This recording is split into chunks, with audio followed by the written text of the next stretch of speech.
A lo largo de las 3 sesiones van a iniciar algunos comentarios que nos pueda dar Jorge. Les pido por favor que recuerden iniciar con su micrófono apagado para no interrumpir y pueden utilizarlo cuando sea pertinente.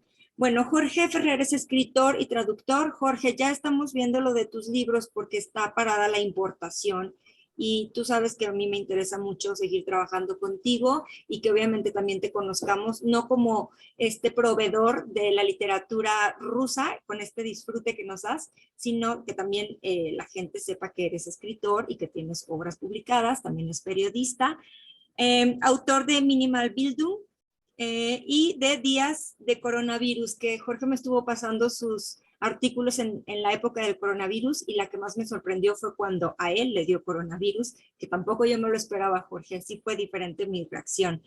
Un itinerario también y artículos y ensayos, sobre todo en diferentes revistas y periódicos. Hoy salió un artículo, perdón, una publicación sobre este curso en España, que también se los compartí.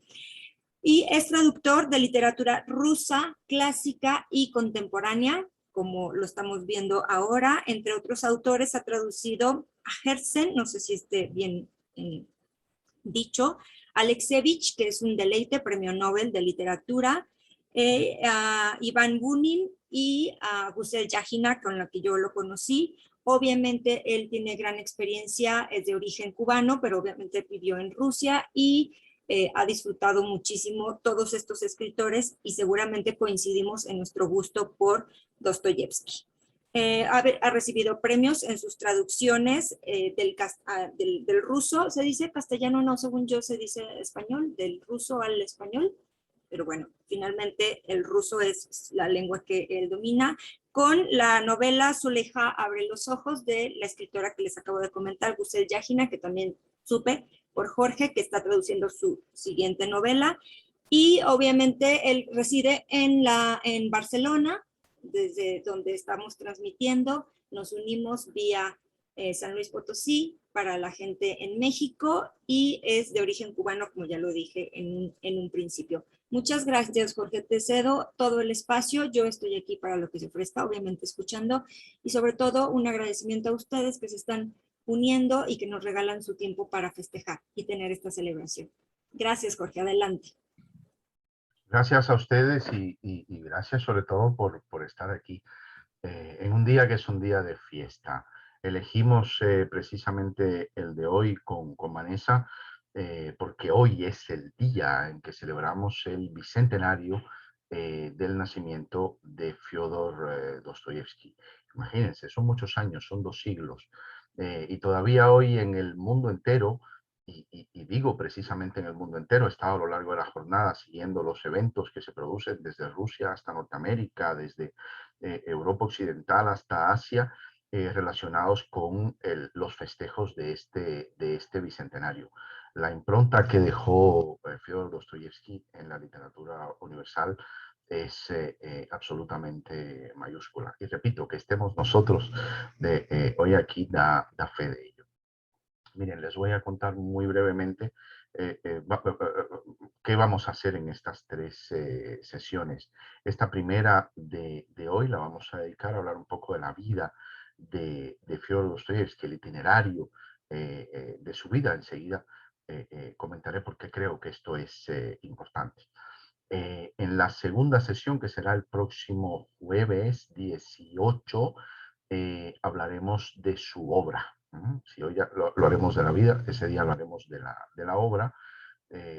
Dostoyevsky, la crítica en algún momento acuñó de entre la docena larga de obras de cierta entidad de Fyodor Dostoyevsky, acuñó la expresión del Pentateuco de Dostoyevsky, que son los 5 libros, que son sus 5 libros fundamentales, y esos que los críticos pedantes dicen que toda persona culta debe conocer. De esos 5 libros, nosotros hablaremos de unos 4. De unos 4, porque me parece una manera extraordinaria no glosando la obra, no voy a contar en la próxima sesión, no se me ocurriría contarles las novelas, eso no hace falta, más para eso tenemos la Wikipedia. Si queremos ir rápido, lo que haremos es pensar cada uno de esos libros a partir de sus personajes y a partir de las ideas que el maestro de San Petersburgo puso en ellos. Esos libros son, y lo comento porque pensaba, Vanessa, no lo habíamos comentado antes, pero se me ocurría hoy que tal vez algunos quieran durante las próximas 2 semanas ir leyendo algo de Dostoyevsky, si pudiéramos hacer una inmersión, ¿verdad? Entonces, si ese fuera el caso, yo recomendaría sobre todo la lectura de Crimen y Castigo, una de las obras mayúsculas de Dostoyevsky, o tal vez la lectura de El Jugador, una obra que tiene tanta relación, todas, pero esta en particular, y muy pronto hoy lo veremos, la relación que tiene con la propia vida del escritor, su adicción, su conocida adicción al juego, su absoluta pasión por la ruleta, y tal vez también su obra mayúscula, su obra mayor, que es Los hermanos Karamazov, el último libro que escribió, el libro que dedicó a su mujer. eh, Tal vez alguno de esos 3 libros, si quisieran, los pudieran ocupar a lo largo de las próximas semanas. Y bien, recapitulamos. La vida que haremos hoy, y ya enseguida comienzo, la obra que haremos el próximo jueves 18, y por último el tercer jueves, el 25, de una manera un poco tal vez pomposa, titulamos la sesión Dostoyevsky la eternidad, porque en ella quiero que hablemos un poco pues de lo que ha significado Dostoyevsky para la tradición literaria en general, para la literatura universal en general.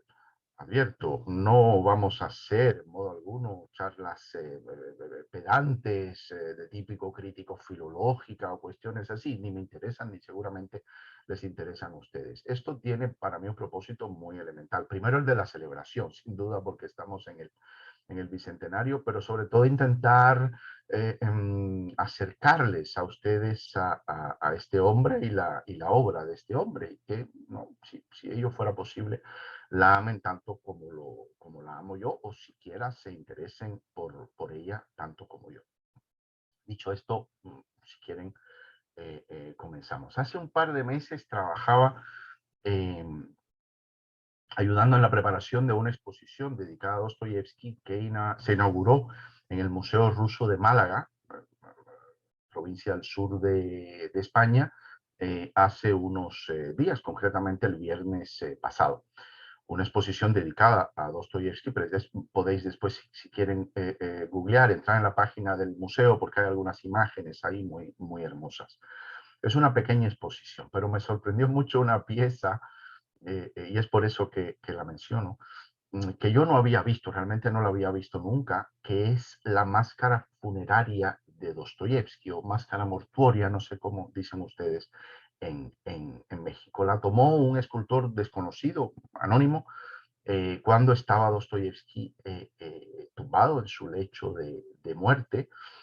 Hoy al final llegaremos a esa escena, a ese momento, lo que ocurrió allí y cuáles fueron sus últimas palabras. Pues bien, esa máscara funeraria, les decía, me impresionó mucho porque se ve en ella una paz alucinante, una dulzura extraordinaria, y es algo que contrasta enormemente con los retratos de la no abundante, pero sí sustanciosa iconografía de Dostoyevsky.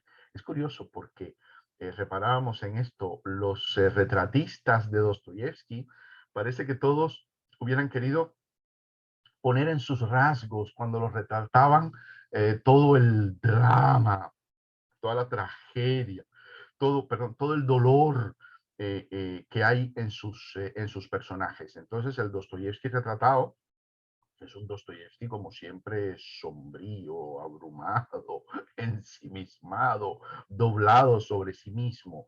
En cambio, este hombre que reposaba en su lecho de muerte, la dulzura de ese rostro, las líneas absolutamente casi apolíneas, ¿verdad?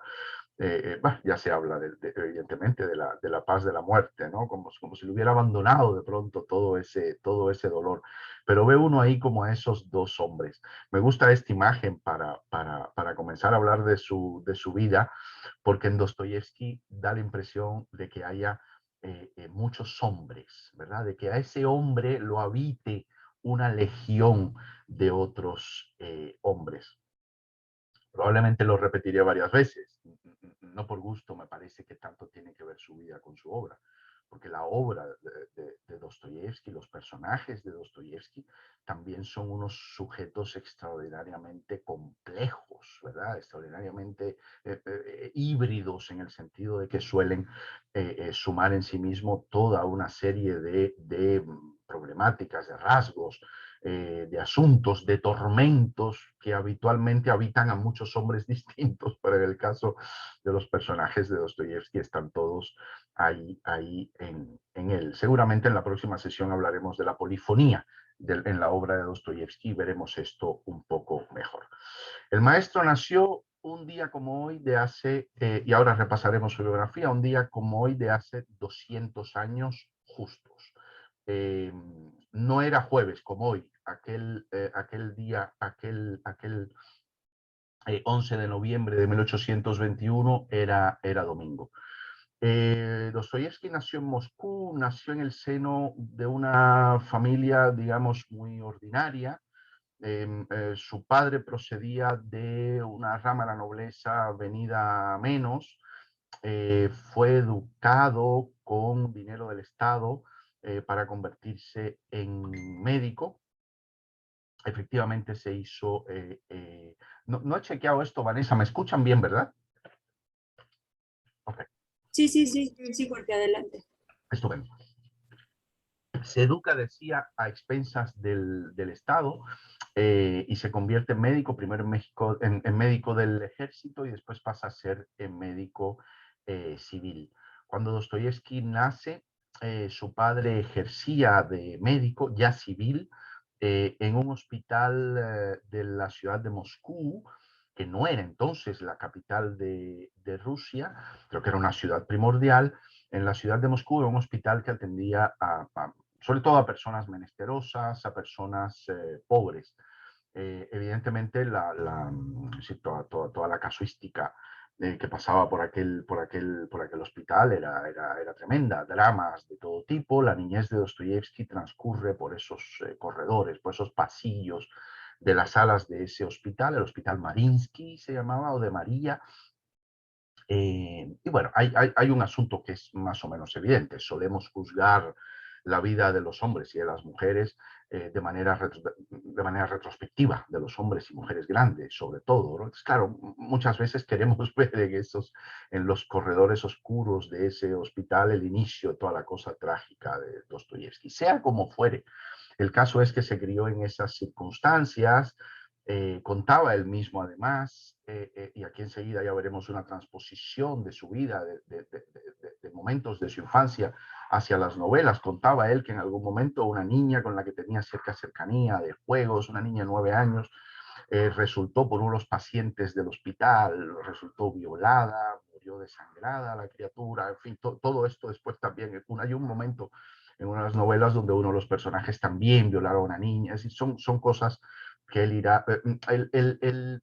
El alimento principal de Dostoyevsky, de muchos escritores, pero de Dostoyevsky en particular, fue sin duda su vida. Dostoyevsky estuvo todo el tiempo cavando en su propio itinerario vital para construir esas novelas.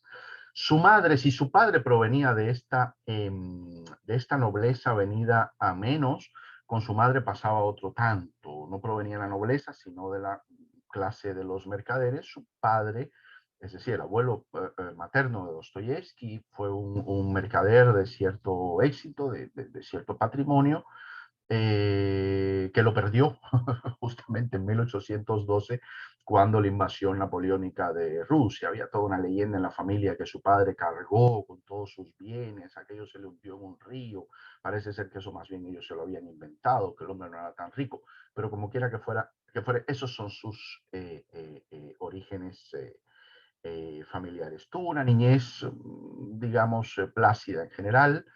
Se educó en casa de sus padres. Su padre era un hombre muy particular, era un hombre muy violento, un hombre muy atrabiliario, un hombre irascible y que, es decir, tenía ataques de ira. Lo dominaban a veces ataques de ira bastante fuertes. Sin embargo, tanto el propio Dostoyevsky como su hermano Mijail han subrayaron en más de una ocasión que jamás en casa se permitieron abusos corporales a los niños, y aunque su padre, en fin, se comportaba de esta manera y después se iría degradando progresivamente, como veremos enseguida, eh, eh, siempre fue muy atento con los niños, sobre todo con los chicos. Eran 4 hermanos, 2 varones, 2 chicas, y se preocupó extraordinariamente por su formación, por la de ambos. Como les decía, se educó en casa. Venían profesores particulares a impartirles desde francés hasta matemáticas, en fin, la formación básica de un niño en la primera mitad del siglo XIX. Y a los, voy a ir siguiendo aquí, si no les importa una pauta. A los 13 años, es decir, en 1834, Dostoyevsky su padre decide que dejen las clases en casa y matriculan en una escuela privada, una de las mejores escuelas de Moscú. No iban muy bien las cosas en casa. Su madre era una mujer de naturaleza, de salud, digamos, frágil. Lo fue durante bastante tiempo. En algún momento el padre de Dostoyevsky le iba un poco mejor y consiguen comprar una aldea en el campo a 130, 140 kilómetros de Moscú, al sur, en la región de Tula. Hay un biógrafo que dice, tal vez con cierta mala leche, como decimos aquí en España, que el único lugar donde eran más infelices que en la casa donde vivían en Moscú era cuando se iban de vacaciones a la casa de campo. Es decir, la cosa realmente tampoco parece que les fuera muy bien allí, pero el caso es que eran una familia unida y una familia que progresaba. Esto se rompe abruptamente cuando muere la madre de Dostoyevsky. Muere siendo una mujer relativamente joven, una mujer de 37, 38 años. Tenía entonces Dostoyevsky pues unos 15, 16. La muerte de su madre fue, como es natural, un golpe duro. Lo fue también para su padre, que comenzó, como les decía, a degradarse de una manera verdaderamente abismal. Eh, si vale el retruécano, se convirtió casi en un personaje de Dostoyevsky y se hundió en la locura, en el alcohol, y esos ataques de ira de los que hablábamos se fueron produciendo cada vez de manera más brutal. Era extraordinariamente brutal con los siervos de la aldea esta que había comprado. Golpeaba, se comportaba de manera absolutamente soez con las hijas de los campesinos. Y estos se vengaron. Y estos se vengaron y acabaron asesinándolo. Para ese entonces, Dostoyevsky había terminado el colegio en Moscú y su padre a él y a su hermano Mijail están muy unidos. Los dos hermanos lo estuvieron siempre. Su padre envió a su hermano, a Dostoyevsky y a su hermano Mijail a estudiar en San Petersburgo, en la Escuela de Ingenieros. Allí se enteró Dostoyevsky, conoció Dostoyevsky la muerte de su padre. A su padre los campesinos prácticamente lo raptaron, lo emborracharon con vodka hasta que perdió el conocimiento. En fin, hay algunas descripciones bastante escabrosas de la situación. En algunas se dice que algunos campesinos con sus propias manos le destrozaron los testículos al padre Dostoyevsky. En fin, es una cosa verdaderamente sórdida. Eh, Se cuenta que Dostoyevsky, cuando supo de esta muerte, y probablemente no enseguida con estos detalles que acabamos de manejar, pero aún así cuando supo la muerte de su padre, tuvo el primer ataque de epilepsia, una enfermedad que después arrastraría durante toda su vida en ataques sucesivos que más marcaron de una manera muy clara su personalidad, su visión de la religión, su visión de Dios, su visión evidentemente de la muerte. porque la muerte para Dostoyevsky no era algo más o menos distante, fortuito. No, no, la muerte para un enfermo de epilepsia a mediados del siglo XIX era algo que estaba en cada momento presente y que podía llevarte en cualquier instante. Esto tal vez explique un poco también la pasión de Dostoyevsky por el juego, la relativamente poca importancia que le daba a perder todo lo que tenía de repente en un casino, porque su visión era que él podía morir en cualquier momento. Dijo un novelista ruso muchos años después, Mikhail Bulgakov, el gran autor del Maestro y Margarita, que el problema de la muerte no es que sea algo que existe en general, sino que el problema de la muerte es cuando la tienes siempre delante tuyo, te puede acaecer en cualquier instante. Y esa era exactamente la situación de Dostoyevsky. Y en su itinerario vital, esa presencia constante, esa amenaza cotidiana prácticamente de la muerte, sin duda lo marcó de una manera extraordinaria. Pero vayamos avanzando porque ya querremos que el hombre, en fin, lo pase un poco mejor. Y eso sucederá muy pronto. En el 39, como les decía, muere su padre en las condiciones que ya describimos. 3 años después, en el 43, Dostoyevsky finalmente se gradúa de la Escuela de Ingenieros. Déjenme apuntarles un detalle bastante curioso.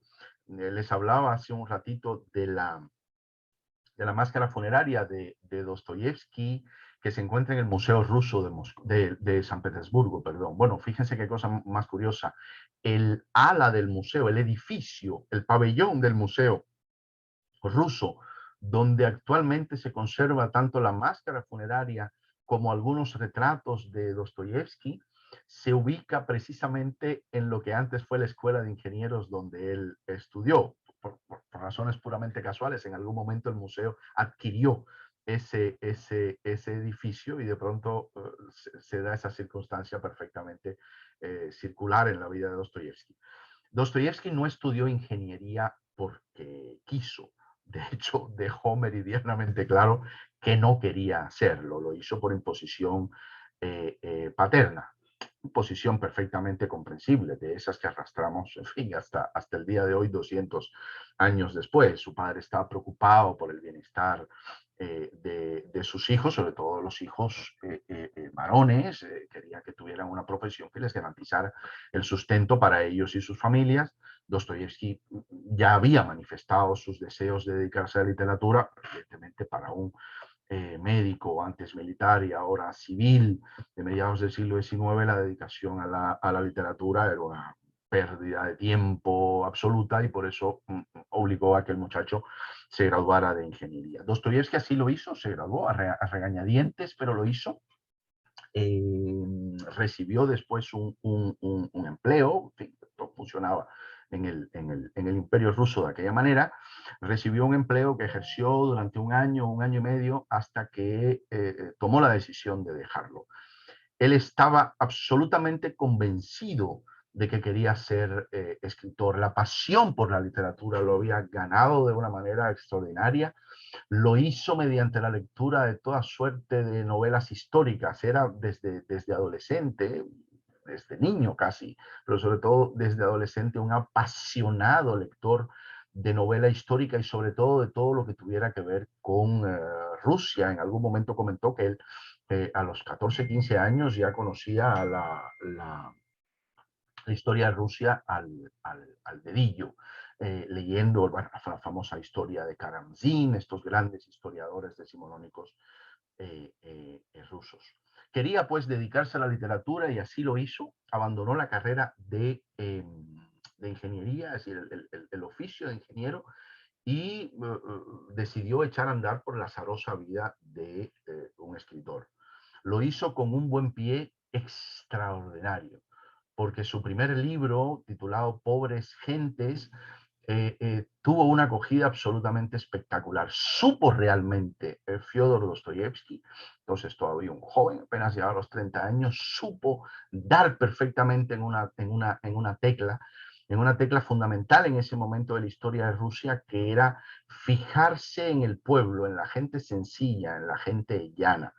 apartarse pues, de los estratos altos, digamos, de la sociedad y pensar en el pueblo. Eso caló enseguida y el libro tuvo un éxito extraordinario. Yo quería leerles, parece que tenía por algún lado, ok, tenía por aquí justamente cuando Bielinski, que era el crítico literario más importante de Rusia en aquel momento, leyó el libro de Dostoyevsky, le dijo lo siguiente, y lo cuento tal como lo cuenta el propio Dostoyevsky. Algunas cosas de las que les leeré, que serán pocas, están en ruso y las voy traduciendo sobre la marcha, así que si notan que en fin, hay algo, será eso. Le dijo Bielinski, a usted le ha sido descubierta la verdad, le ha sido anunciada la verdad en tanto artista, es un don que ha recibido. Y si permanece fiel a ese don, será un escritor grandioso. Imagínense que a un chico o a un muchacho que está comenzando a escribir libros le diga esto el crítico literario más importante del país. Y decía después Dostoyevsky, fue el instante más maravilloso de toda mi vida. Y todos los años que permanecí en la cárcel, recordaba aquel instante porque eso me insuflaba fuerzas. Tuvo un éxito extraordinario, decía, con este primer libro. Se convenció entonces de que la literatura era realmente su camino y por él perseveró. Pero bueno, las cosas no siempre salen demasiado bien. Su segundo libro, en cambio, no fue bien recibido. Los mismos críticos que lo habían cubierto de ditirambos con pobres gentes dijeron, parece que nos equivocamos, parece que esto era luz de un día. En fin, y comenzaron esos sinsabores propios de la carrera literaria. El inicio de la carrera literaria de Dostoyevsky en San Petersburgo, de manera muy natural, lo conduce a los círculos de escritores de la ciudad, los círculos agrupados en torno a las revistas literarias, las revistas de pensamiento. Era un momento muy vigoroso de la historia europea, de la historia rusa.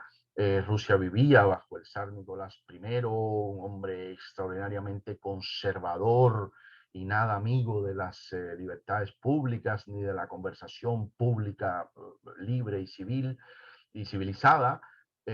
Por lo tanto, en fin, Dostoyevsky acaba carenando en uno de estos grupos, el grupo de Petrashevsky, que se reunía los viernes en casa de este Petrashevsky. No conspiraban precisamente, pero sí, en fin, hablaban de cosas que disgustaban a la policía, había infiltrados en esas reuniones y finalmente se produce el arresto. Fue en 1849, el 25 de abril de 1849. Irrumpen en el apartamento que alquilaba Dostoyevsky. Él vivía todavía solo. Fíjense que no hemos nombrado a ninguna mujer todavía en su vida. Irrumpen en ese apartamento unos guardias. En fin, registran, requisan y a él se lo llevan. 8 meses permaneció Dostoyevsky, 8 meses, subrayo, junto a otros de los presuntamente complotados del círculo de Petrashevsky, encerrado en la cárcel de la fortaleza de Pedro y Pablo, un lugar emblemático de San Petersburgo, precisamente la fortaleza donde se originó la ciudad, donde el emperador Pedro I puso la primera piedra de lo que sería la grandiosa ciudad de San Petersburgo. 8 meses permaneció ahí en unas condiciones, señoras, señores, absolutamente horribles. Por cierto, el bisabuelo de otro gran escritor ruso, el gran Vladimir Nabokov, el general Nabokov, era el hombre encargado de esos prisioneros y en algún momento Nabokov cuenta que fue algo generoso ¿cómo se llama? Con Dostoyevsky, etc. Sin embargo, el propio Dostoyevsky, les leo un breve fragmento de una carta a su hermano desde la prisión de 8 meses, esta donde permaneció 8 meses, le dice Dostoyevsky: las hemorroides me están llevando a la desesperación y siento un dolor en el pecho que nunca había experimentado antes. Mi hipersensibilidad se pone en un estado de alerta mórbida, sobre todo por las tardes. Por las noches tengo largos y horribles sueños. Además, hace ya tiempo que no puedo desprenderme de la sensación de que el suelo me baila bajo los pies y cuando estoy sentado en mi celda siento como si estuviera en un camarote de barco. Lo anterior me lleva a la conclusión de que mis nervios se están viendo más y más afectados. Tengo que controlarme, no vaya a sufrir un colapso. Se refiere a aquellos colapsos provocados por la epilepsia que ya le había aparecido cuando supo de la muerte del padre. Fueron meses terribles, pero si terribles nos pueden parecer esos 8 meses, aún más horrible fue su conclusión. Y llegamos aquí a uno de los momentos capitales de la vida de Dostoyevsky. Como él mismo dijera en muchas ocasiones, uno de los momentos fundamentales de su vida y de la formación de su personalidad. Y de su personalidad. En la noche del 24 al 25, en la noche del 22 de diciembre, perdón, en la noche del 22 de diciembre, después de permanecer 8 meses allí, los detenidos y entre ellos Dostoyevsky son sacados a una plaza en medio de la fortaleza. En esa plaza se les lee la sentencia de muerte que ha sido dictada contra ellos. Son agrupados en grupitos de 3. Dostoyevsky cayó en el segundo, por cierto, en grupitos de 3 para ser conducidos al paredón. Condujeron a los primeros 3, imagínense ustedes la situación, te van a fusilar, te han dictado una sentencia a muerte, te van a fusilar. Conducen a los primeros 3 y cuando ya se preparan los tiradores, ¿verdad? Que les van a disparar, aparece un oficial a caballo. Todo esto probablemente fue escenificado. Es algo que se discute mucho, si esto es auténtico o esto fue escenificado para asustarlos todavía más. Aparece un oficial a caballo, parad, pide, y lee una orden del zar mediante la cual pues, ha sido conmutada la pena de muerte a estos que ya la esperan como una cosa absolutamente inminente, les ha sido conmutada por condenas a trabajos forzados. En el caso de Dostoyevsky fueron 20, que después se convirtieron en 8, y al final acabaron siendo 4. 3 días después, precisamente en la noche de Navidad, esto fue el 22, en la noche 24, 25, le ponen a Dostoyevsky los grilletes. Son unos grilletes que pesaban 4,5 kilos, te los ponían en los pies, en los tobillos, y con ellos emprendió el camino hacia el destierro, hacia el exilio. Su vida no había terminado en el pelotón de fusilamiento como a punto estuvo, pero prácticamente concluía ahí. Es decir, era un pobre hombre que marchaba al destierro a unas condiciones absolutamente infrahumanas y que tal vez jamás volvería de ahí, o si lo hacía, lo haría ya como un despojo, como un hombre vencido, como un hombre acabado. Pero volvió. Cumplió su condena de 4 años en condiciones extraordinariamente penosas, extraordinariamente penosas.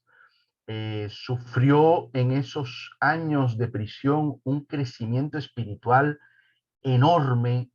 Me interesa subrayar estos momentos porque por ellos es que hablamos hoy de su vida, porque nos servirá después, ¿verdad?, para comprender otras cosas. Sufrió lo indecible Dostoyevsky, pero le sucedió algo que probablemente va muy bien o vino muy bien que le sucediera a un intelectual del siglo XIX que se movía, en fin, en determinados círculos precisamente intelectuales, y donde se hablaba de cosas muy elevadas.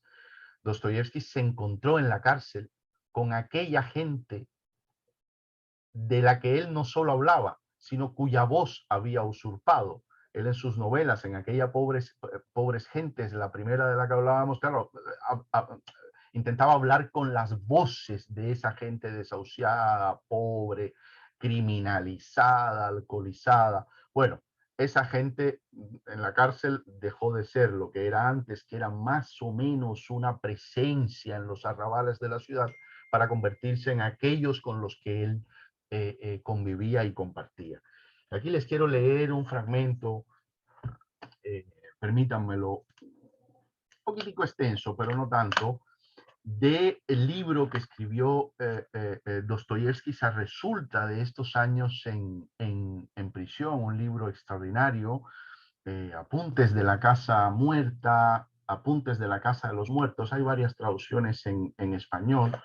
Yo estoy usando esta que tenemos por aquí. Después, si tú quieres, Vanessa, con mucho gusto yo te paso algunas referencias de libros que pueden ser muy útiles para nuestros oyentes. Pero miren esto, qué curioso, qué fascinante esto que escribe Dostoyevsky en este libro sobre esa gente de la que se rodea en la cárcel. Dice, existe, por ejemplo, dice, hablo así porque entre la gente del pueblo algunos crímenes tienen su origen en las causas más sorprendentes. Existe, por ejemplo, y es hasta muy frecuente, este tipo de homicida. Vive nuestro hombre tranquila y mansamente, resignado con su triste suerte. Supongamos que es un mujic, es decir, un campesino, un siervo, un plebeyo o un soldado. Pero de pronto pierde los estribos, no puede contenerse y da un navajazo a su enemigo y opresor. Aquí comienza ya lo extraño. Se trata de un hombre que repentinamente se sale de sus casillas por cierto tiempo. El primero a quien ha degollado era su opresor y su enemigo. Aunque su acto haya sido criminal, tiene una explicación, pues obedece a un motivo. Todo Dostoyevsky en estas frases. Pues obedece a un motivo. Más, a partir de ese momento, tal hombre elimina incluso a quienes no son enemigos suyos. Asesina al primero que se tropieza a diestro y siniestro. Mata por diversión, por una palabra más fuerte que otra, por una mirada, por el gusto de redondear el número de sus víctimas o por la sola razón de quítate de mi camino que voy a pasar yo. Es como un hombre ebrio, delirante de fiebre. Diríase, y ya acabamos la cita, que una vez rebasada, esto es crucial, que una vez rebasada la raya de lo prohibido, se siente halagado al pensar que ya no existe para él nada sagrado, que hay algo que le impele a saltar por encima de toda la legalidad y de todos los poderes, a deleitarse en el libertinaje más desenfrenado y sin límites, a complacerse sintiendo latir su corazón de horror hacia sí mismo, pues es imposible que no experimente tal horror.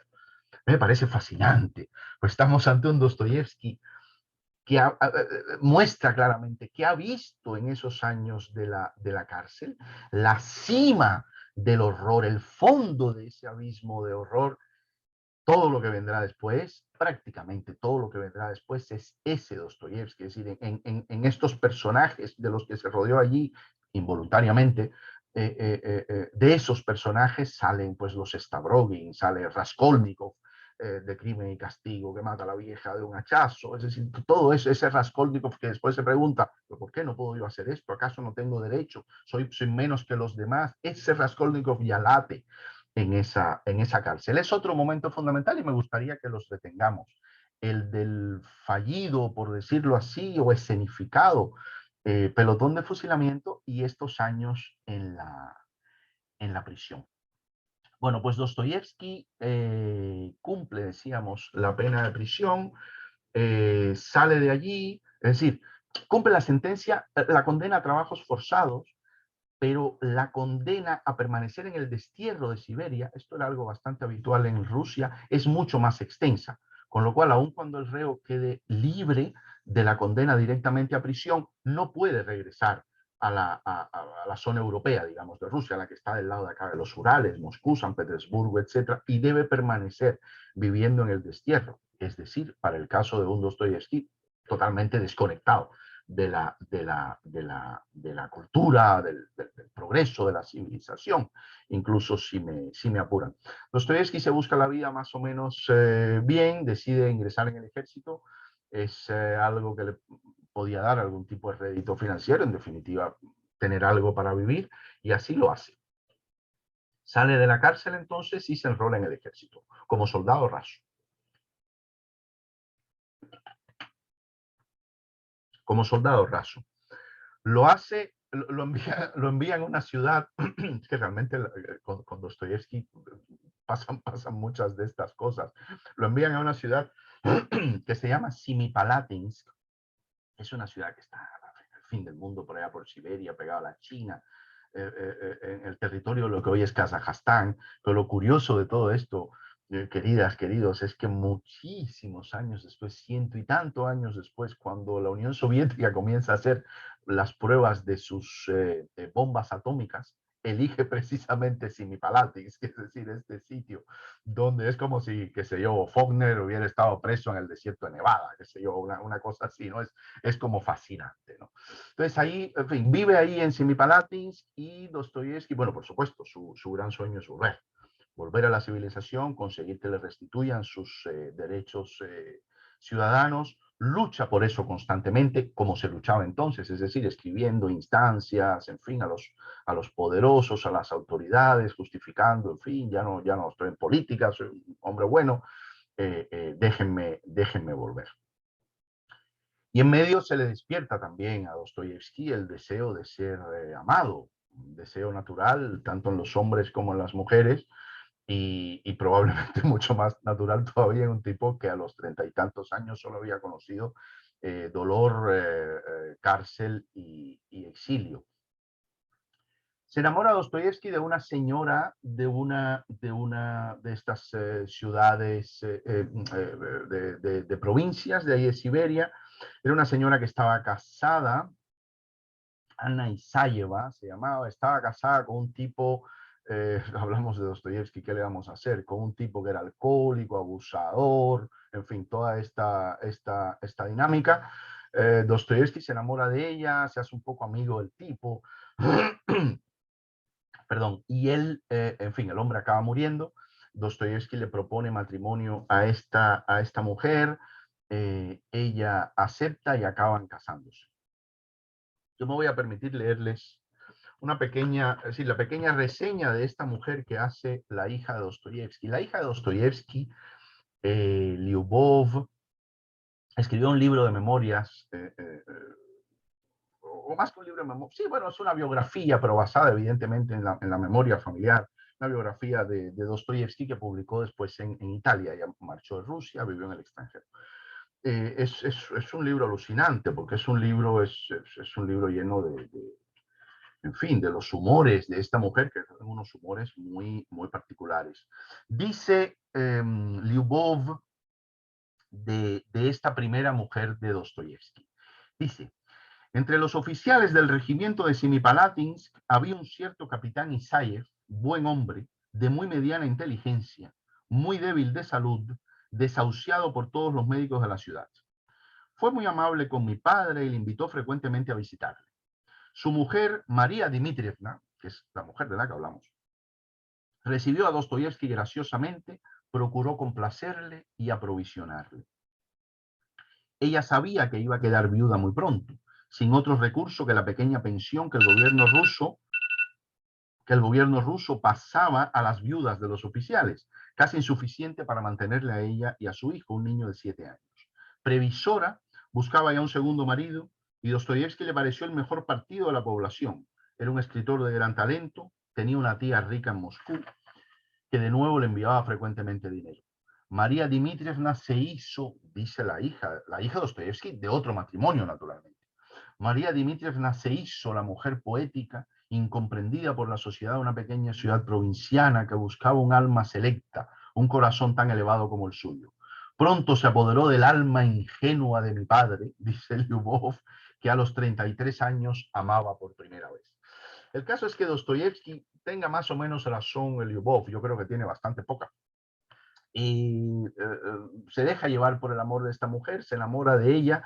Era una mujer de un carácter, seguimos en Dostoyevsky, ¿qué le vamos a hacer? De un carácter extraordinariamente complicado, una mujer que muchos de los que la conocieron la describen como una persona histérica que humillaba a Dostoyevsky, tenía encima un amante, un profesor de allí de la zona. De hecho, el día antes de casarse con Dostoyevsky pasa la noche, según diversas fuentes, con este amante. Es una situación endemoniada. Una situación endemoniada de la que Dostoyevsky sale casado con su primera mujer. Es un momento en todo caso feliz para él porque la sucesiva redacción de peticiones, instancias, consiguen su propósito y se le permite, en el año 1859, se le permite regresar a la parte civilizada de Rusia. Primero lo hace a la ciudad de Tver, ciudad de provincias, pero por lo menos ya fuera de Siberia, y de ahí consigue volver a San Petersburgo y retomar su actividad literaria. Dostoyevsky vuelve a ser Dostoyevsky. Es un hombre casado, tiene una familia, porque esta mujer tenía un hijo del matrimonio anterior, un hijo, por cierto, el que Dostoyevsky se ocupará a lo largo de toda su vida. Forma una familia y retoma la actividad literaria. En los siguientes años, y ya vamos por las 19:47, no sé si vayan a ser ustedes indulgentes y pacientes conmigo. En los años siguientes, Dostoyevsky efectivamente retoma su actividad literaria, vuelve a publicar en revistas, comienza a andar de manera decidida por el camino que lo convertirá exactamente en el escritor que ustedes y yo estamos honrando aquí hoy, uno de los más grandes escritores de la literatura rusa y la literatura universal. El paredón de fusilamiento, la cárcel, el destierro en Siberia, producen en él una inmensa mutación. Una mutación en lo personal, porque se convierte, como decíamos antes, en un hombre extraordinariamente religioso, un hombre que tiene una visión constante y al mismo tiempo compleja, tanto de la muerte como de Dios, como de la religión en general. Y comienza a escribir los libros que lo harán verdaderamente perdurar en la historia de la literatura.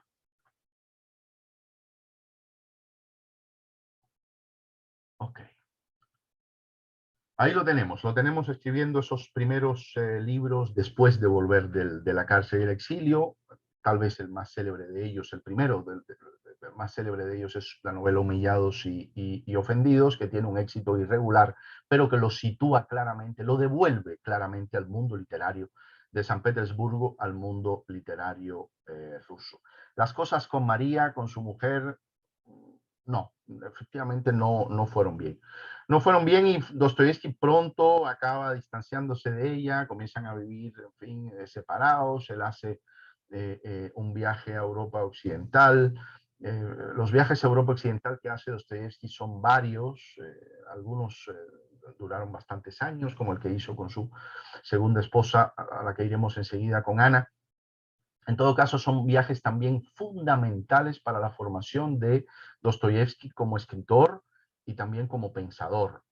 Uno de los momentos clave de la literatura de Dostoyevsky y del pensamiento de los intelectuales rusos en general en ese momento del 19, y tal vez en casi todos los momentos de la historia reciente de Rusia, es la tensión constante entre lo que ellos le llaman la eslavofilia, o es el amor por el mundo eslavo, por la excepcionalidad de los eslavos, por un lado, y por el otro, el occidentalismo. Es decir, la idea de que Rusia debe apartarse de sus valores, digamos, bárbaros, de sus valores asiáticos, y acercarse a Occidente, acercarse a Europa, asimilar los valores de civilización y democracia propios de la Europa occidental. Esa es una tensión permanente. Dostoyevsky a lo largo de su vida se movió en esa escala, siendo primero más bien occidentalista, cuando estaba en el círculo de Petrashevsky, que lo llevó a la cárcel, donde todos eran más bien socialistas utópicos, Fourier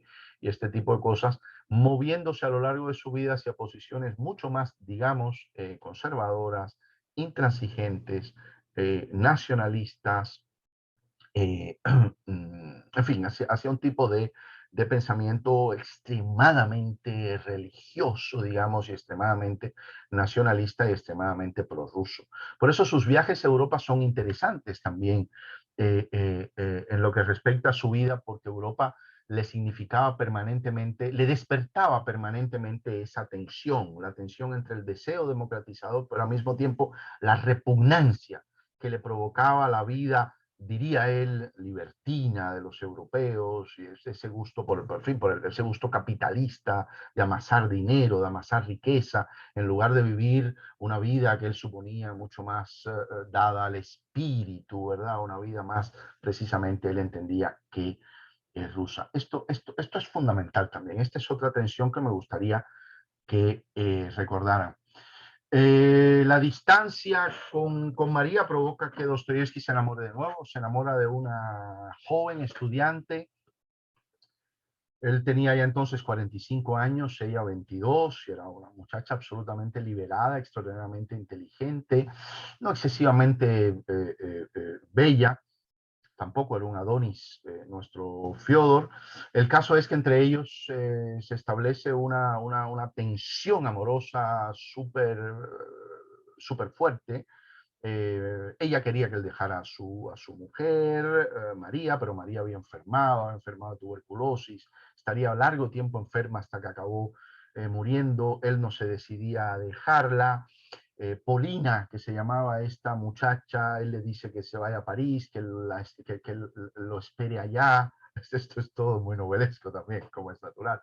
Ella se marcha a París y mientras lo espera se enamora de un español, de un tal Salvador, un estudiante que parece que era un tipo moreno y encantador y mucho más vital probablemente que nuestro querido Fyodor, de manera que cuando Dostoyevsky llega a París, ya Polina tiene otro amor, se separan, él intenta reconducir la situación, marchan a Florencia, aquello sale mal. Y Dostoyevsky acaba hundido otra vez en la depresión, en el juego, que ya era una pasión desde sus primeros viajes a Europa. Cuando conoce la ruleta realmente lo enloquece. Era un hombre, y esto lo han tratado después mucho los psicólogos o los críticos que desde la psicología se han ocupado de Dostoyevsky, era un hombre muy débil ante la seducción de las adicciones. Es decir, realmente el juego se apoderó de él de una manera extraordinaria. De una manera extraordinaria. Cuando termina con Polina, la situación de Dostoyevsky es desesperada, el juego lo ha llevado prácticamente a la miseria de nuevo, aunque sus libros se venden bien, los derechos de autor se los gasta todos en la ruleta. Y entonces un editor le compra un libro, le ofrece una suma importante por él, y Dostoyevsky decide de pronto, esto lo hacía muchas veces, algunos de sus libros los escribió precisamente como terapia para salir de algún bache fundamental. Entonces, precisamente para salir del bache del juego, decide escribir la novela El Jugador. Es un libro absolutamente maravilloso, a mi juicio, una gran novela sobre las adicciones. Y como tenía que escribirlo muy deprisa, le corría prisa por el dinero, contrata a un estenografista, una jovencísima estenografista, una joven llamada Ana Sinitsina, que tenía la peculiaridad de que desde que era un adolescente adoraba a Fyodor Dostoyevsky, había leído todos sus libros, estaba fascinada por ellos. Le ofrecen el trabajo y corre a casa de Dostoyevsky. Dostoyevsky empieza a dictarle sus novelas. Transcurrió poco tiempo antes de que Dostoyevsky un día le preguntara, déjeme preguntarle una cosa, le consultara, déjeme preguntarle una cosa a Ana. ¿Qué le parecería a usted que debería ser una joven si de pronto un viejo escritor adicto al juego se enamorara locamente de ella y se viera en el trance de que fuera capaz de cambiar su vida por ella? ¿Qué debería hacer esa joven? ¿Debería decirle que sí? Y Ana lo miró emocionada y le dijo, claro que debía decirle que sí, porque evidentemente él no le estaba consultando la idea de una novela.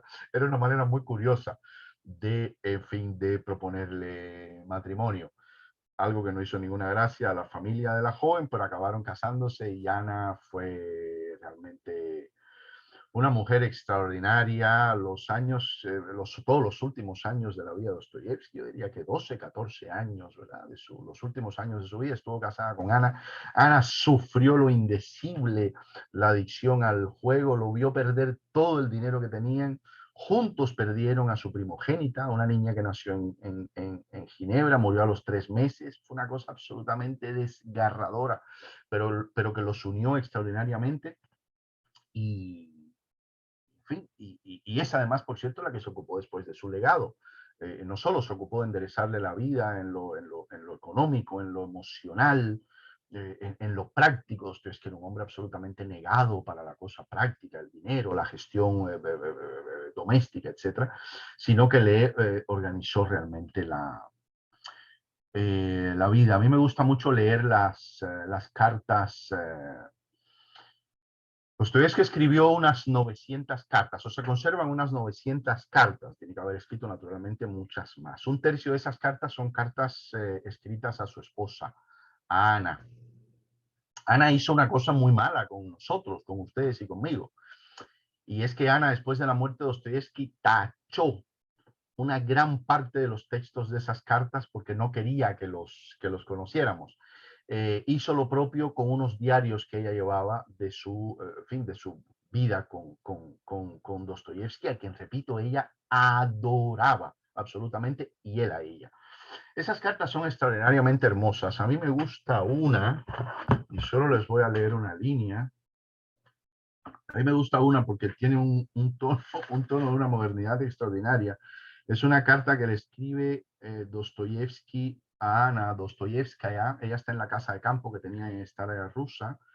Está fechada el jueves 15 de julio del 76. Y me gusta cómo termina porque le dice, y voy a señalarles también los momentos donde Ana tachó algunas palabras. Él le dice, Ania, eres mi ídolo, eres lo que más quiero, mujer honesta, mujer que, ahí Ana decidió tacharnos lo que venía, nunca me olvides, para mí eres lo máximo, no hay nada como tú. Y esta es la parte que más me gusta, le dice, adoro cada uno de los átomos de tu cuerpo y de los átomos, dice, cada uno de los átomos de tu cuerpo y de tu alma. Quiero besar cada uno de ellos. En fin, es una carta, por cierto, que además está muy marcada por otra de las características de Dostoyevski, que era un hombre extraordinariamente celoso con las mujeres. Ya no les digo con aquel Salvador que le levantó a Polina, sino también con la gente de la que suponía.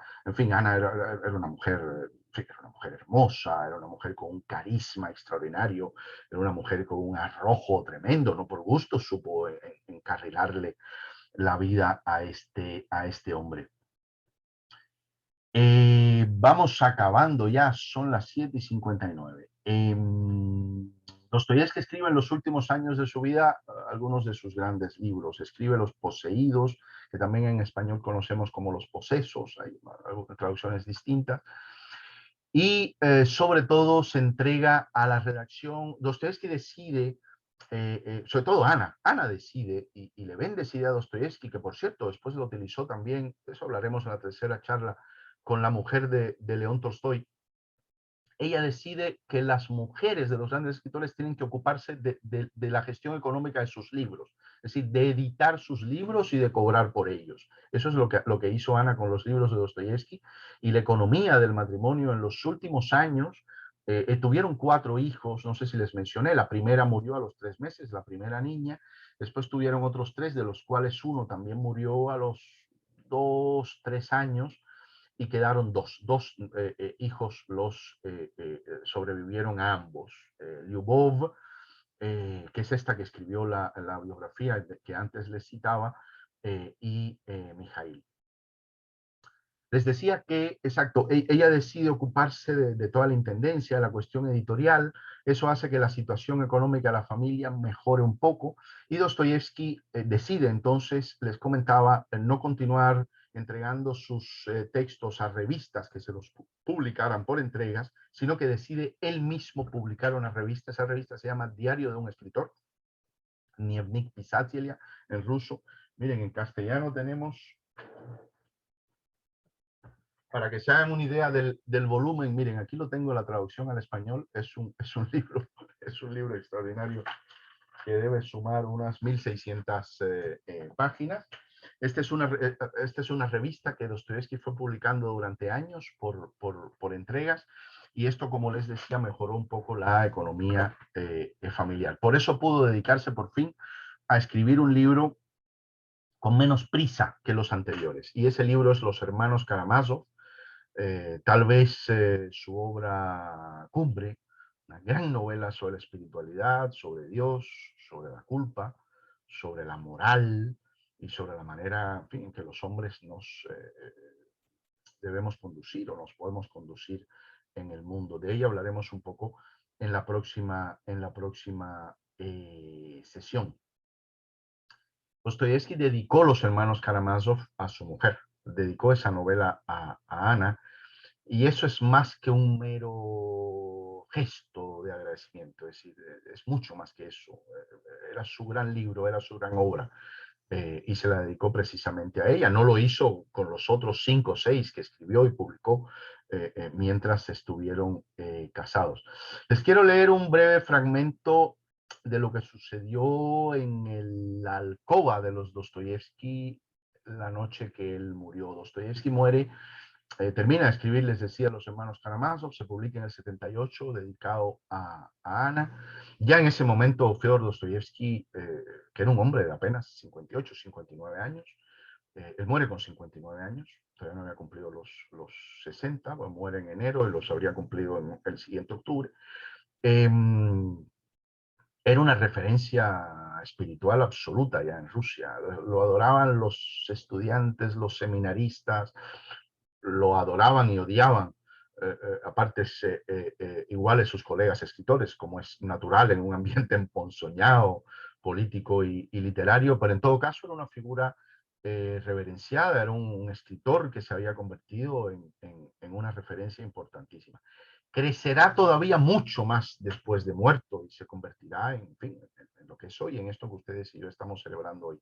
Pero ya al morir era una gran referencia. Para que se hagan una idea, al funeral de Dostoyevsky, que se celebró el 31 de enero, 4 días después de su muerte, acudieron alrededor de 30.000 personas. Estamos hablando de San Petersburgo, estamos hablando de enero, y estamos hablando de otros tiempos. 30.000 personas en un funeral que, por cierto, se prolongó durante 6 horas en la que se sucedían los discursos, nos habla de que estamos ante una figura que ya era adorada y reverenciada por sus contemporáneos de una manera súper importante. Dostoyevsky muere el 28 de enero a las 20:38 horas, según dejó escrito el médico. Y un escritor presente en la alcoba relata lo siguiente. Dice, su esposa, Ana, su esposa cayó de rodillas ante él, dominada por el dolor. Se acercó y tomó la mano del escritor que colgaba por un lado del sofá, era un sofá más bien donde estaba tumbado en una cama, del sofá, y comenzó a rezar con unos sollozos verdaderamente desgarradores que parecían justamente romperle el corazón. Sus 2 hijos, el hijo y la hija, entraron corriendo a la carrera a la alcoba, se pusieron de rodillas, se persignaron asustados y comenzaron a rezar de una manera absolutamente histérica. La niña, en un rapto desesperado, me tomó del brazo, cuenta este escritor, y le dijo, rece, se lo ruego, rece por mi papaíto, para que si tuviera algún pecado, Dios se lo perdone ahora mismo, le dijo con una expresión en el rostro que era, dice este escritor, cualquier cosa menos infantil. La aparté a esta niña, dice, la aparté, la saqué de la habitación, pero ella corrió otra vez de nuevo adentro, se abalanzó sobre el cuerpo de su padre. Otro escritor presente, un tal Maikov, entre tanto, se afanaba para convencer a Ana para que se apartara de él y se sosegara un poco. Ana al final aceptó y le dijo, sí, es mejor que me aleje de él para que no me escuche llorar. Huelga decir que llevaba ya un buen rato muerto Dostoyevsky. Me voy a alejar para que él no me escuche, llorar. ¿Algo pasa con el audio ahí? Parece que alguien se le ha conectado sin querer el micrófono. Ok, y ya terminamos.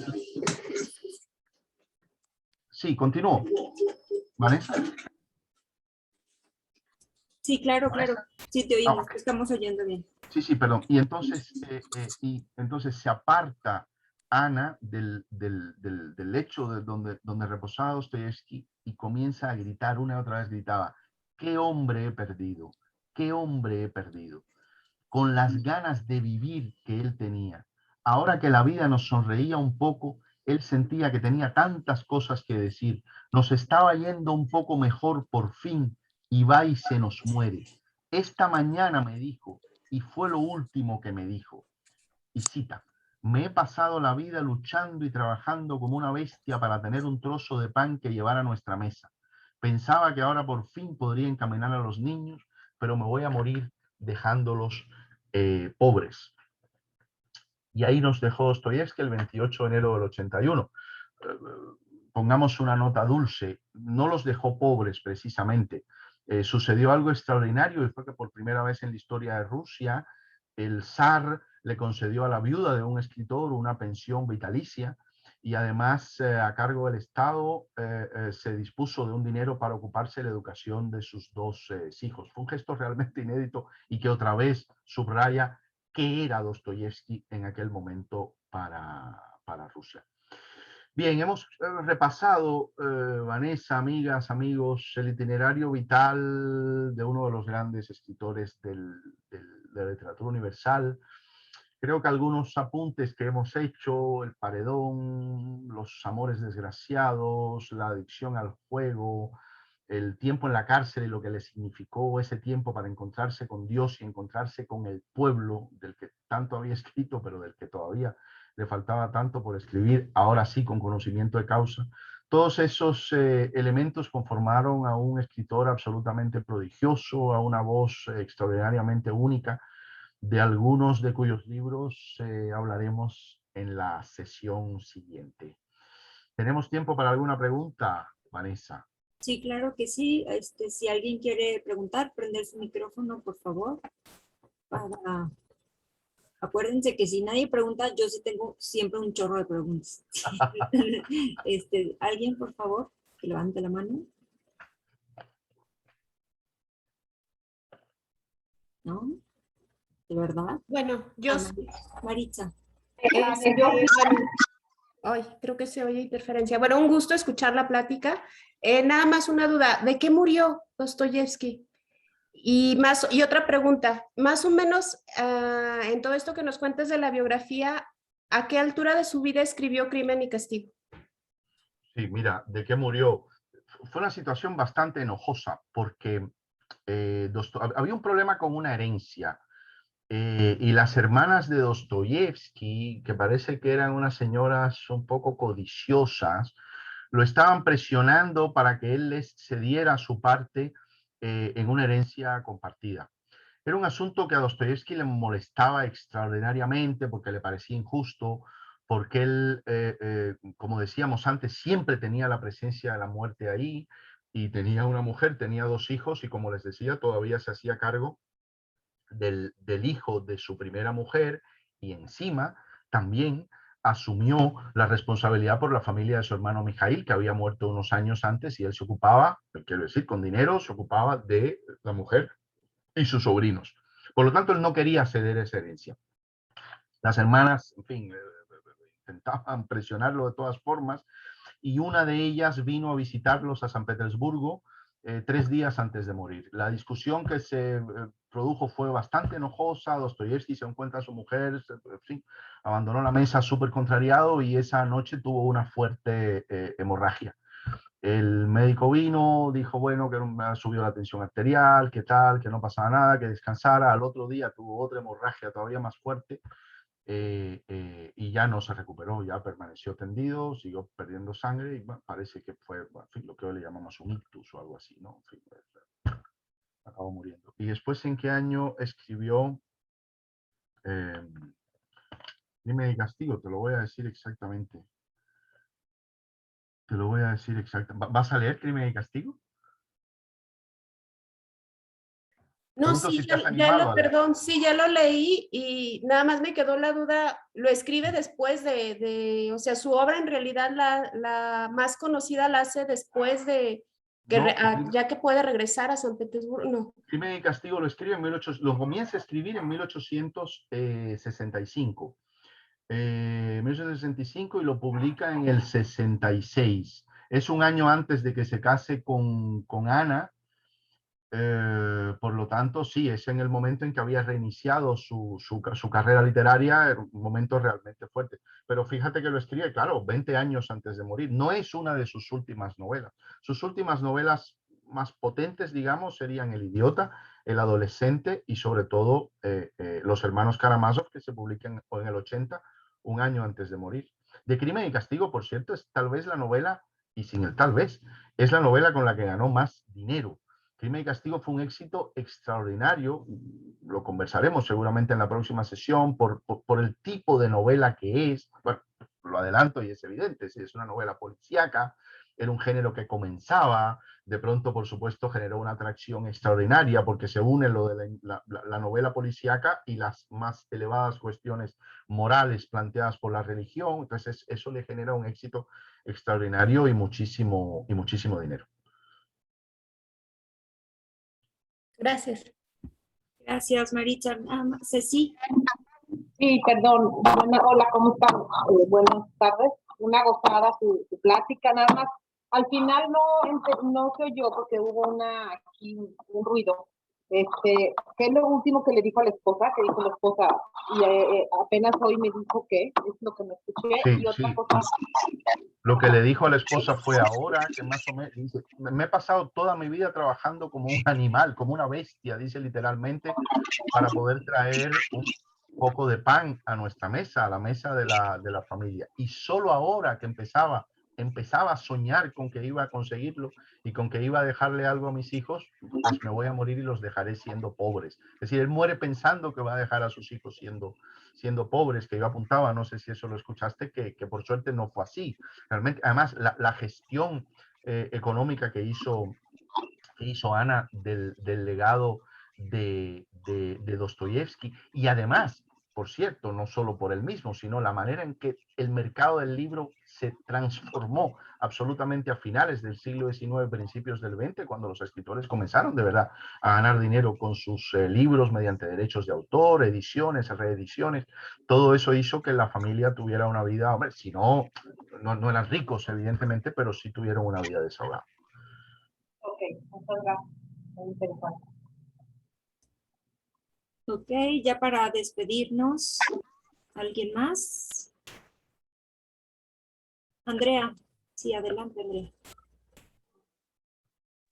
Gracias. Bueno, muy padre la plática, muchas gracias. Y bueno, yo ya leí Crimen y Castigo. ¿Cuál otra nos recomiendas? ¿O cuál es tu favorita? Mira, yo soy un fan tremendo de dos novelas, del Jugador, por una parte, y del Idiota, por otra. Son novelas bastante distintas una de la otra, pero yo creo que tienen un encanto extraordinario. Y después, claro, después está, mira, El Idiota, tengo esta edición aquí que es maravillosa, tenemos una edición que tradujo mi colega y un traductor excelente, Fernando Otero, que es absolutamente maravillosa.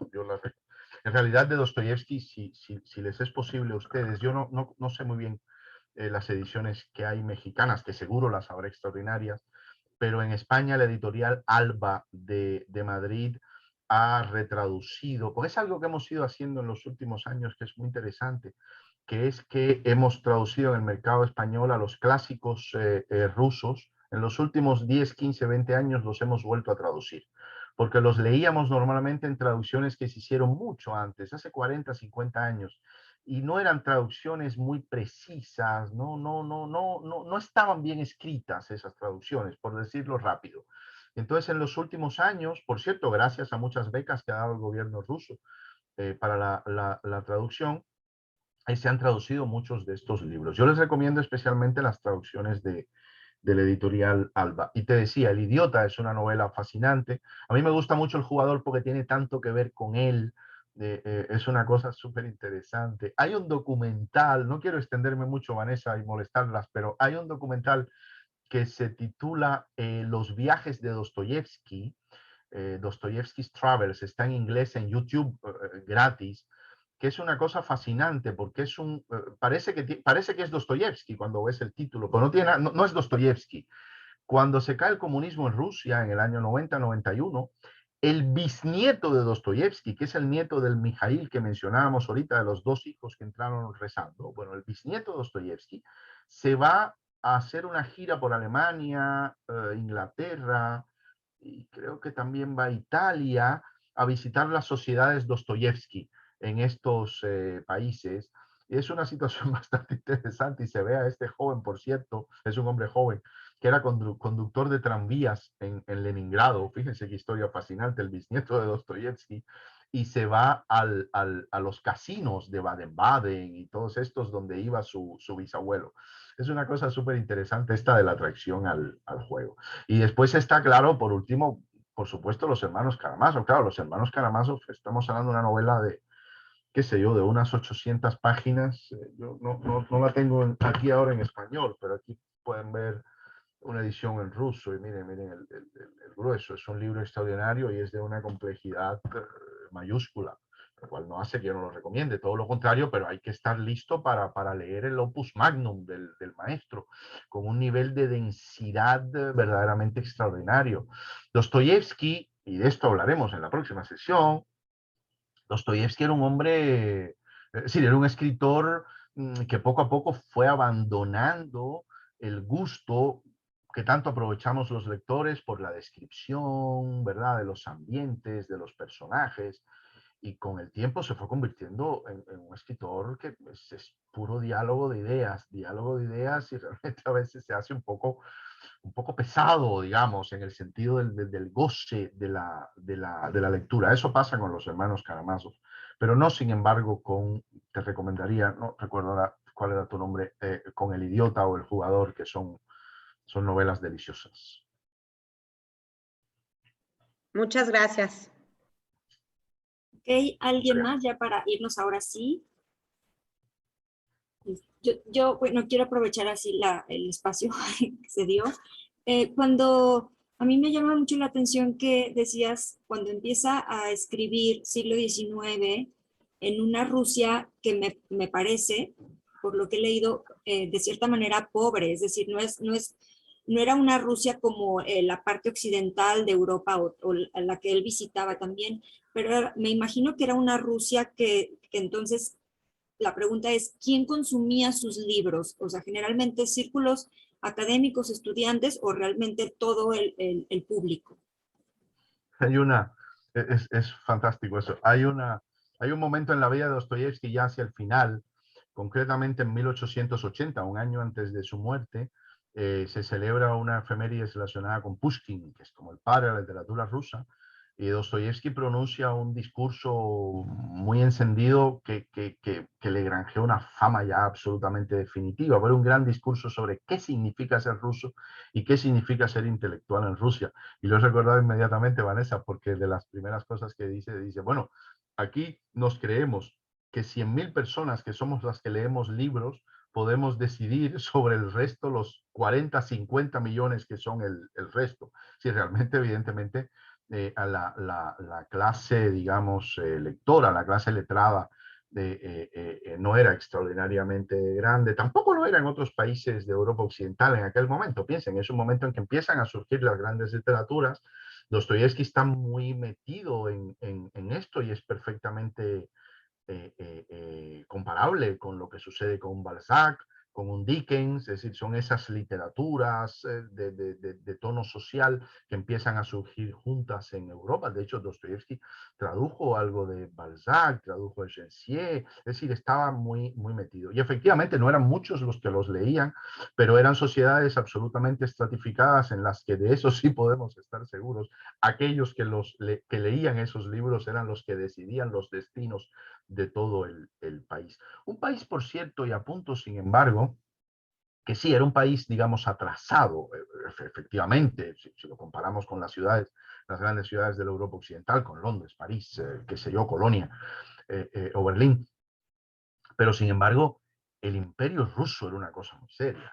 Es decir, el imperio ruso tenía una envergadura que iba desde la Kamchatka hasta Polonia, y en el norte desde el círculo polar ártico hasta Persia, incluso un cacho de la India. Es decir, en la época de su mayor esplendor, el imperio ruso era una cosa realmente potente. Es decir, lo que después ha sido Rusia en la historia del mundo, la Unión Soviética, la Rusia de hoy, con todo el reto geopolítico que entraña, eso no salió de la nada, evidentemente, salió de un imperio extraordinariamente poderoso, con una voracidad extraordinaria y con una capacidad en recursos naturales, precisamente debido a su dimensión, verdaderamente extraordinario. Por cierto, no se sabe cuánta gente vivía en Rusia en aquella época, porque los censos de población, ahora cuando me decías cuántos, los censos de población tardaron mucho, casi hasta el siglo, muy finales del siglo XIX no se hizo el primero, más o menos, en fin, verás, en Rusia, ¿no? Por lo tanto, era como un imperio totalmente desmadrado, ¿no? Era una cosa tremenda.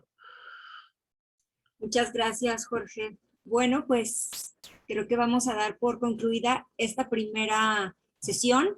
Recuerden de festejar en cualquier momento, hoy, 11 de noviembre, al gran Fyodor Dostoyevsky. Y de verdad, muchísimas gracias, Jorge, por acercarnos de esta manera tan profunda. Sí contamos en México con las ediciones de Alba. Déjenme, les presumo que Gandhi establece relaciones con esta editorial española muy selecta, y San Luis Potosí fue elegida por el perfil de lectores que se venden. Por ejemplo, tenemos 2 sucursales en San Luis y no están en las 2. Puede ser un rasgo muy discriminativo o social, pero finalmente en la sucursal Carranza fue elegida dentro de los, creo que 10 en provincia, como distribuidora también de Editorial Alba. Entonces los libros de Dostoyevsky, bueno, muchos otros, pero de Editorial Alba sí están aquí en San Luis Potosí. Entonces te agradezco muchísimo, Jorge, de verdad. Yo creo que todos, estoy hablando con la voz de todos, disfrutamos muchísimo esta primera sesión, y la próxima, el siguiente jueves, a la misma hora, para hablar con Dostoyevsky. Tenemos una semana para leer todos los hermanos Karamazov en una semana, y si no, finalmente que también pudieran compartir esas experiencias de lectura que tenemos. Gracias, Jorge. Sin más, nos despedimos todos. Muchas gracias a ti y a todas ustedes por la atención. Muchas gracias. Gracias. Hasta el próximo jueves. Muchísimas gracias. Adiós, gracias. Hasta luego. Gracias, adiós. Gracias, nos vemos pronto. Bye, papá.